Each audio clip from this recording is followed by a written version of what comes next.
Ranking Member Toomey.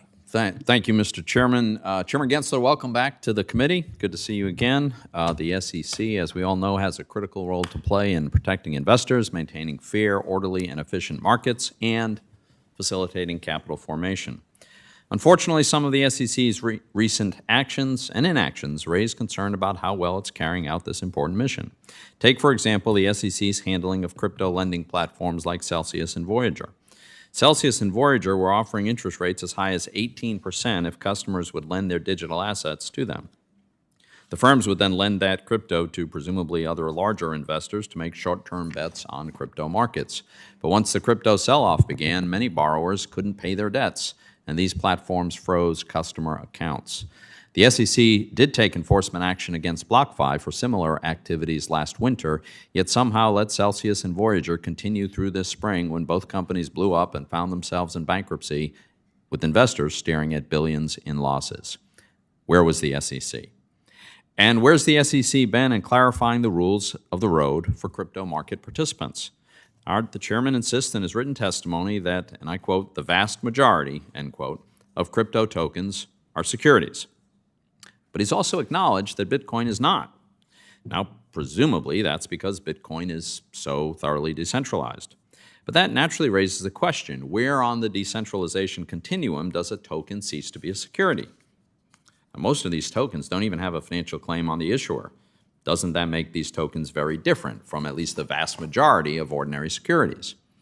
And if the chairman is right that most tokens should be considered securities, then as he himself states in his written testimony, and I quote, it follows that many crypto intermediaries are transacting in securities and have to register with the SEC in some capacity, end quote. But crypto transactions typically can be settled in real time on chain and without intermediaries.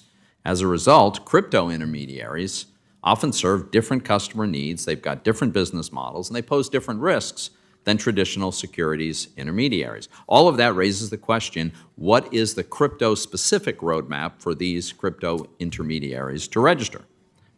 Stepping back, I think there's a larger problem here. As Bloomberg columnist Matt Levine put it, and I quote, Chairman Gensler's posture is that he should be in charge of writing the rules for crypto, but not write them. I just don't see how that can work, end quote. I think Mr. Levine has a good point. Given the novel nature of these tokens, really Congress ought to step in and provide clarity. In particular, we need to revisit the definition of security as part of a larger effort to tailor a regulatory framework that is calibrated to the unique risks and activities of the crypto market. As I've said, crypto tokens have varying degrees of decentralization. They usually do not have a financial claim on the issuer and typically can be settled in real time without intermediaries. These are very major and important differences from traditional securities, and they merit a clearly stated and tailored regulatory framework.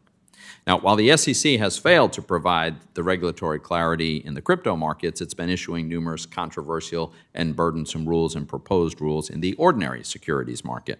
Top of that list is the SEC's climate disclosure rule. Public companies are already legally required, to disclose material climate change information.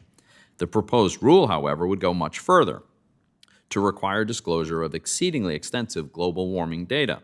Now, this data will be enormously expensive to collect, but almost none of it will be material to a business's finances. For annual reports alone, the SEC estimates that aggregate external compliance costs for issuers will increase from $1.9 billion per year to $5.2 billion per year if the SEC's proposed climate disclosure rule becomes effective. The SEC itself, again, estimates that the external compliance cost of a company going public will increase by more than 5 times at a time when excessive regulatory costs are already resulting in ever fewer companies going public. The cost of compliance will be more material to the investor than the information itself. But, of course, the climate disclosure rule isn't really about informed investment decision. It's about equipping climate activists with data to run political pressure campaigns against companies, which will often be to the detriment of shareholders. The end game is to discourage capital investment in oil, in natural gas, and other traditional energy industries, and we've seen how well that's working out in Europe. The SEC is wading into controversial public policy debates that are far outside its mission and its expertise, and they're doing it without the legal authority to do so.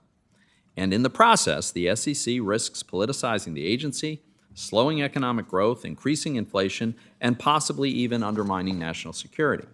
So given the importance of these issues, Banking Committee Republicans have written to the SEC asking basic questions about how the SEC developed the climate disclosure rule.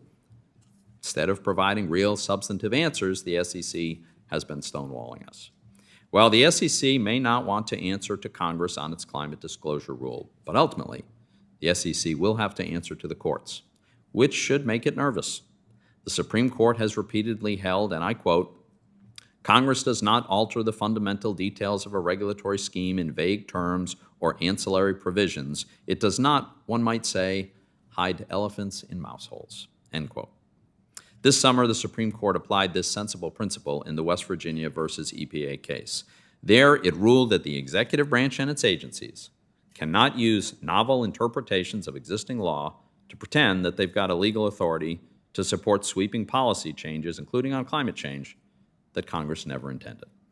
Well, that's precisely what the SEC appears to be trying to do with its climate disclosure rule.